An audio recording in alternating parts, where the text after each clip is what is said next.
Alors ce n'est pas le seul élément, mais il va retenir l'attention, c'est un télécabine, donc du port, ici, auprès de vous, jusqu'à la citadelle. Effectivement, c'est un élément de ce projet global, mais pas seulement. Ce projet global comporte vraiment 4 pôles vraiment très intéressants, que ce soit l'espace nature et port de plaisance que nous retrouverons sur les Prés de Vaux avec le développement d'une maison des sports nature et le départ de l'Eurovéloroute avec l'installation de stations de vélo sur cet espace. Un pôle vraiment touristique, cette fois-ci toujours sur les Prés de Vaux avec une liaison entre les Prés de Vaux et la citadelle pour avoir ce continuum entre le haut et le bas avec un télécabine qui sera installé pour arriver derrière la citadelle.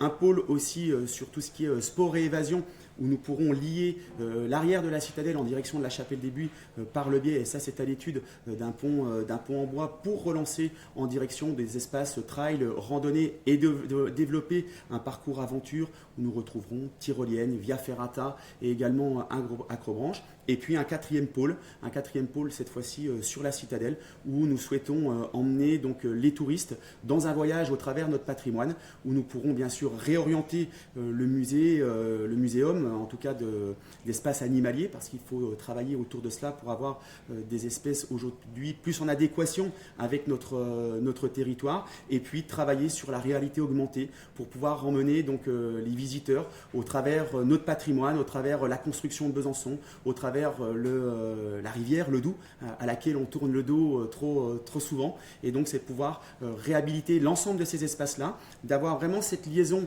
entre ces quatre connexions. Et j'en oublie pas non plus, bien sûr, en finale, le cœur de ville, notre cœur historique, qui sera lié par une navette électrique entre les Prés de Vaux et le cœur historique. Donc tout cela fera vraiment ce projet global de Besançon pour pouvoir redynamiser l'attractivité de notre territoire avec un objectif qui est de développer, notamment sur l'accès citadelle, à plus de 50%. C'est un projet que l'on souhaite. Aujourd'hui, il faut savoir que la citadelle, c'est à peu près 280 000 visiteurs en moyenne sur les 10 dernières années. L'UNESCO ne nous a pas forcément permis aujourd'hui de pouvoir franchir un certain seuil, contrairement à Arras, quand on a travaillé un petit peu sur ce qui se faisait sur les réseaux des sites majeurs Vauban. Et donc, c'est de passer à 420 000 visiteurs sur la citadelle avec ce projet global que nous souhaitons développer. Et bien sûr, c'est surtout aussi créateur d'emplois qui, eux, ne sont pas délocalisables. Vous avez chiffré votre projet, notamment le télécabine? On a chiffré l'ensemble de ce projet. On nous sommes beaucoup appuyés sur ce qui a pu se construire à Brest, puisque vous savez que Brest est sur un téléphérique. Donc ce sont des choses qui sont un petit peu différentes en termes de technicité.